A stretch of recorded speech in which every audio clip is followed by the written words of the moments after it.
তারপর বন্ধুর বউ আজকে কি খাবার দিল শুনি?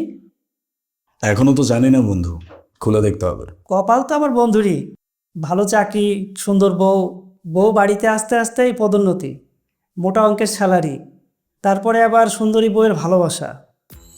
একটা মানুষের ভালো থাকতে আর কি লাগে?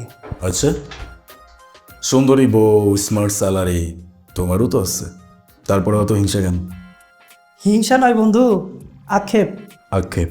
হ্যাঁ বন্ধু, চাকরি এবং সুন্দরী বউ দুটোই আমার আছে, শুধু শান্তিটুকু নেই। কেন? এইসব কেন বলতেছো? হ্যাঁ বন্ধু, সত্যিই বলছি। একটা নারীকে তুমি যতদিন পর্যন্ত দিতে পারবে ততদিনই ভালো থাকবে, আর যখন দিতে পারবে না তখনই তুমি ভালো থাকতে পারবে না। কিন্তু আমি একটা ব্যাপার বুঝতে পারতেছি না। তোমার তো অর্থনৈতিক অবস্থা বেশ ভালো, ভালো স্যালারি পাও, তারপরেও এমন ঝামেলা কেন? তুমি হয়তো জানো না, মাঝখানে বাবার অসুস্থতার কারণে একদম পথে বসে গেছি। বাবার ক্যান্সারে চিকিৎসা করাতে গিয়ে অনেক টাকা ঋণগ্রস্ত হয়ে গেছি। এতেই শুরু হয়েছে আমার সমস্যা।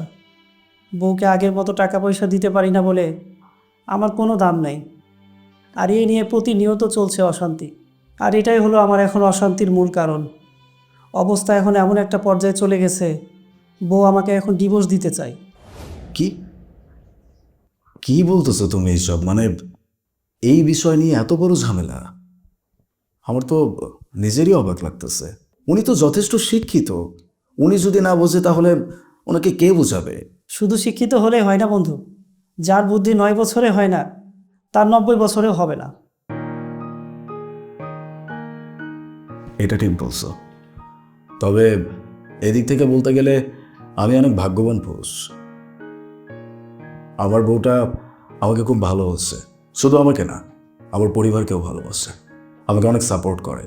শুনে ভালো লাগলো বন্ধু, তবে একটা কথা মনে রেখো, বইয়ের কাছে তোমার ততদিনই দাম আছে যতদিন পর্যন্ত তোমার টাকা আছে। যদিও সবাই একরকম হয় না, তবুও বলবো পারলে টাকাকে আঁকড়ে ধরে রাখো। শুধু বইয়ের আদিক্ষেতায় বইয়ের আঁচল ধরে থেকো না। টাকা একবার যদি কারো দিক থেকে মুখ ফিরিয়ে নেয়, পুরো দুনিয়া তার দিক থেকে মুখ ফিরিয়ে নেয়। তোমার কথার লজিক আছে, কিন্তু সোনিয়াকে আমার তেমন মনে হয় নাই।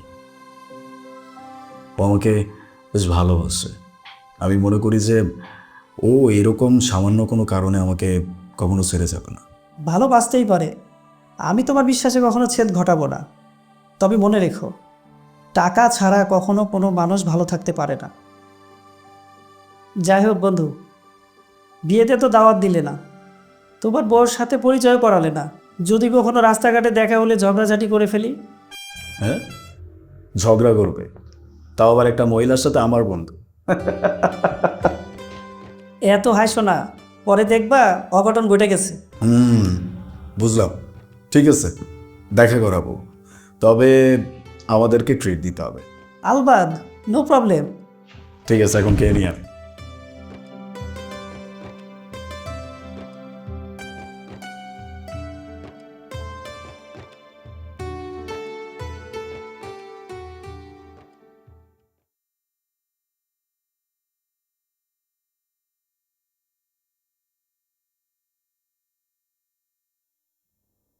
কি ব্যাপার, তোমাকে আজ এরকম দেখা যাচ্ছে কেন? আমাকে এক গ্লাস পানি দাও না, তারপর বলতেছি।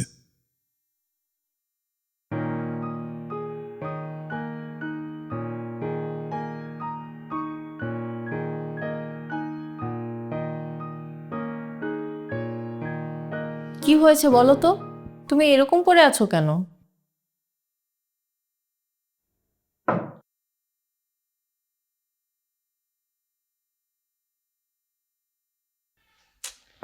আহা, কি হয়েছে বলবা তো, চুপচাপ বসে থাকবে? আমার আমার চাকরিটা চলে গেছে। কি বলছো তুমি এসব? তোমার চাকরি চলে গেছে মানে? এখন কি উপায়, আমরা চলবো কিভাবে? ঠিকই বলছো, কেমনে চলবো? যা ইনকাম করছি সব তো দুই হাতে উড়াইছি, আপদকালীনের জন্য কিছু জমিও রাখি নাই। এমন অবস্থা হবে এটা কে জানতো?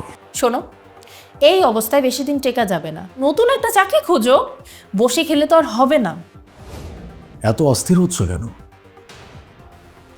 কেবলমাত্র আমার চাকরিটা গেছে, কয়েকটা দিন যাক, আমি রেস্ট করি, একটু চিন্তা করি, তারপর যা করার করব। আর এই কয়দিন একটু আমাদের ডাল ভাত খেয়ে চলতে হবে। দেখো, বিষয়টা কিন্তু সেটা না। আমি অভাব আর কষ্টকে অনেক ভয় পাই, এগুলো আমি নিতে পারবো না। এর জন্যই তো তোমাকে বলতেছি যে তাড়াতাড়ি একটা চাকরির ব্যবস্থা করো। দেখো, তোমার যতদিন চাকরি না হবে আমি আমার বাপের বাড়িতে যেয়ে থাকবো। যখন তোমার চাকরি হবে তখন তুমি যে আমাকে নিয়ে আসবে। আমি কিন্তু তোমাকে প্রেশার দিচ্ছি না, এটাতে তোমার দুইটা লাভ আছে। আমার প্রতি যে তোমার একটা খরচ, সেটা তোমার করতে হলো না। আর যতদিন তোমার চাকরি হচ্ছে না, আমাকে নিয়ে কোনো চিন্তা করতে হচ্ছে না। এটা তো তোমার জন্যই ভালো। অভাবের কারণে তুমি তোমার বাপের বাড়ি চলে যাবা, এমন কথা আমাকে বলতে পারলা? তুমি না আমাকে বলছো যে হাজার কষ্ট, হাজার অভাব, এর মাঝেও তুমি আমার সাথে থাকবা? আহা, তুমি আমাকে ভুল বুঝতেছো। আসলে আমি তোমাকে কথাটা ওভাবে বলিনি। আমি তোমাকে বলেছি যাতে তোমার খরচটা কম হয়, তোমার মাথায় কোনো প্রেশার না হয়, এর জন্য। এটা তুমি কেমন কথা বললা? আমি যদি আমার জন্য খাবারের ব্যবস্থা করতে পারি, তাহলে তোমার জন্য কেন করতে পারবো না? তুমি আমার সাথেই থাকবা। আলিফ, আমি তোমাকে আগেই বলেছি যে আমি অভাব আর কষ্টে থাকতে পারবো না। তোমার চাকরি না হওয়া পর্যন্ত আমি এখানে থাকবো না। তোমার মনের ভেতরের যে আসল কথা, এটা বলেই ফেললা। আসলে এখন আমার চাকরি নাই, এই জন্য দূরত্ব বাড়াইতে চাচ্ছ। আলিফ, তুমি আমাকে হার্ট করতেছো? না, আমি তোমাকে হার্ট করছি না, আমি সত্যিটাই বলতেছি। তুমি আমাকে হার্ট করতেছো না, তুমি আমাকে অবশ্যই হার্ট করতেছো।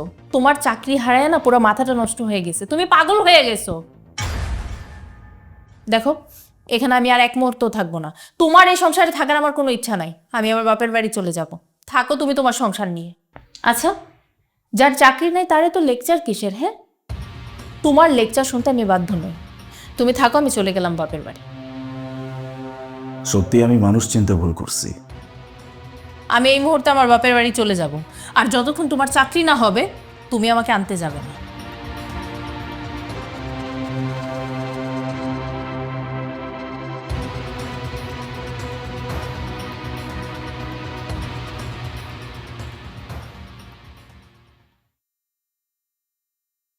তাহলে আমরা দিন তারিখ ঠিক করে ফেলি।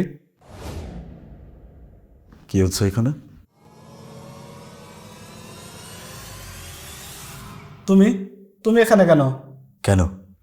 এই বাড়িতে আসা কি আমার জন্য মানা? হ্যাঁ আছে, মানা আছে। তোমার সাথে আমার বোনের কোনো সম্পর্ক নাই, তুমি চলে যাও এখান থেকে। কি? আপনি কি বলতেছেন? আপনার মাথা ঠিক আছে? ও এখনো পর্যন্ত আমার বউ, ওর উপরে আমার সমস্ত অধিকার, কর্তব্য সবকিছু আছে।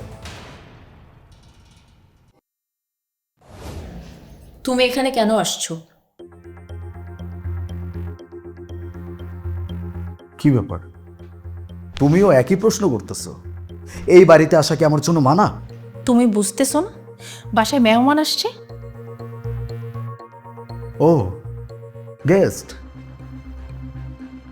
বাহ, আমার থেকেও ইম্পর্টেন্ট গেস্ট। আচ্ছা শুনি, এই ইম্পর্টেন্ট গেস্টগুলো কোথায় থেকে আসছে আর কেন আসছে? ওইসব তোমার জানার দরকার আছে বলে আমি মনে করি না।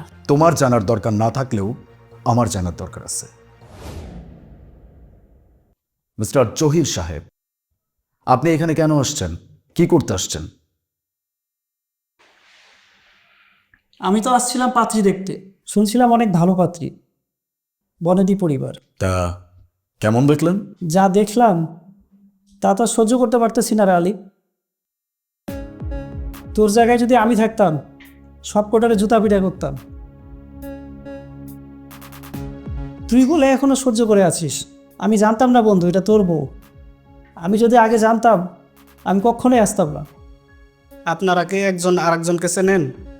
শুধু চিনি না, ও আমার খুব ভালো বন্ধু। হ্যাঁ, ভালো হয়েছে তো। আপনার বন্ধু আমার বোনের জীবনটাকে নরক বানিয়ে দিছে। আপনার বোনের জীবনও নরক বানাইছে? কি বলতেছেন আপনি? আপনি জানেন আপনার বোনকে ও কতটা ভালোবাসে? ভালোবাসা না চাই, যে নিজের বউকে কিছু দিতেই পারে না সেই রকম অকর্মার ডেকি ভালোবাসবে কি? আলিফ অকর্মা ঠিকই। কি বলছেন আপনি? আপনি কি জানেন ওর সম্পর্কে? সে আমাদের অফিসের অনেক বড় একজন কর্মকর্তা। অনেকগুলো টাকা স্যালারি দিয়ে তাকে রাখা হয়েছে। অফিসের উচ্চ ট্রেনিংয়ের জন্যে তাকে 2 মাসের জন্য কানাডায় পাঠানো হয়েছিল। আর আপনারা বলছেন সে অকর্মা ঠিকই। কি বলতেছেন এইসব? হ্যাঁ, আমি যা বলতেছি একদম ঠিকই বলতেছি। থাক জহির, থামো। ওদেরকে আর কিছু বলার দরকার নেই। আমি না হয় থামতেছি, কিন্তু তোদের কাহিনীটা কি সেটা তো বলবি। আর তুই কানাডা থেকে ফিরলি কবে? হ্যাঁ, বলবো। আমি সব কিছু আজকে এখানে খুলে বলবো। তোর মনে আছে সেদিনের কথা, যেদিন তুই আমার রুমে এসে আমাকে বলছিলি যে মেয়ে মানুষকে বিশ্বাস করতে নাই, তারা পরিবর্তনশীল, তারা শুধুমাত্র টাকা চেনে আর কিচ্ছু চেনে না? আমি তোকে কি বলছিলাম? আমার বউটা আমাকে অনেক ভালোবাসে, সে আমার মনকে ভালোবাসে, আমার টাকা পয়সাকে না। আমি ভুল ছিলাম, আমি সম্পূর্ণ ভুল ছিলাম। আমি তোর কথা শুনে বাড়িতে গিয়ে একটা ছোট্ট পরীক্ষা নেওয়ার জন্য আমার বউকে মিথ্যা কথা বলছিলাম যে আমার চাকরিটা চলে গেছে। আর এই মানুষটা কিচ্ছু বোঝার চেষ্টাও করলো না। সম্ভাব্য অভাবের কথা চিন্তা করে সে আমার বাড়ি থেকে আমার সাথে ঝগড়া করে নিজের বাপের বাড়ি চলে আসছে। আর এসে আজকে অন্য কাউকে বিয়ে করার প্ল্যানও করতেছে। আমি তো ভাবছিলাম যে আমার বউ হয়তো আমার জন্য অনেক কষ্ট পাচ্ছে। এর মধ্যে হঠাৎ করে আমার বিদেশে প্রশিক্ষণের জন্য অফার চলে আসলাম, চলে গেলাম। আমি 2টা মাস বিদেশে ছিলাম। আমি 2টা মাস শুধু এটাই চিন্তা করছি যে আমার বউটা হয়তো আমাকে অনেক মিস করতেছে, আমার জন্য ছটপট করতেছে, যার কারণে আমি দেশে ফিরেই এই বাড়িতে সর্বপ্রথম আসছি। আর এসেই আমি যা দেখতেছি, আমি নিজেই অবাক। আমার কিচ্ছু বলার নাই। তুই একদম ঠিক কথা বলছিস। আমি মানুষ চিন্তা ভুল করছিলাম। আমি যেই মানুষটাকে ভাবছি যে আমাকে ভালোবাসে, সেই মানুষটা আসলে আমাকে ভালোবাসে না, আমার টাকা পয়সাকে ভালোবাসে।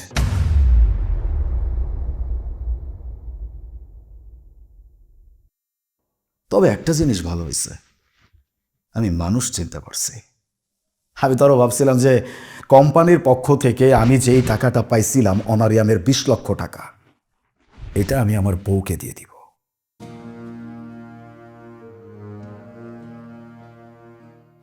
কিন্তু আফসোস, আমার বউ সেটা পাওয়ার যোগ্যই না।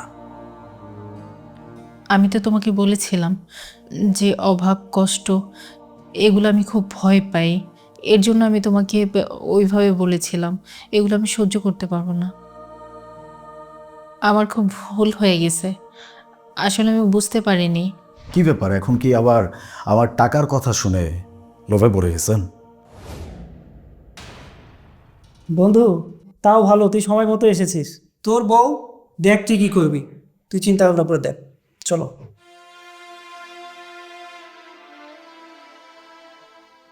এইটাই হবার ছিল। লোভী মানুষ কোনোদিন সুখী হইতে পারে না। লোভী মানুষের জীবনে কোনো মোটো নাই, একটাই মোটো, সেটা হচ্ছে টাকা। এই টাকার জন্য তারা সবকিছু করতে পারে। তোরাও তাই, সবকিছু করতে পারিস। আমি হারে হারে টের পাচ্ছি, এই 2 মাসে আমি এই সব কথাগুলো হারে হারে টের পাইছি। আমি বুঝতে পারতেছি নিজেদের স্বার্থের জন্য তোরা আমাকেও মারতে পারিস। এরকম মানুষের সাথে আমি থাকতে পারবো না, নেভার। আমি তোকে ভালোবাসছিলাম, ভালোবেসে বিয়ে করছিলাম, আর তুই সেই ভালোবাসার এই প্রতিদান দিলি। তোর মতো এরকম কালনাগিনী, তোর মতো এরকম লোভী মেয়ে আমার জীবনে কোনো দরকার নাই। তবে একটা কথা মনে রাখবি, লোভী মানুষ কোনোদিন সুখী হইতে পারে না। লোভে পাপ, পাপে মৃত্যু।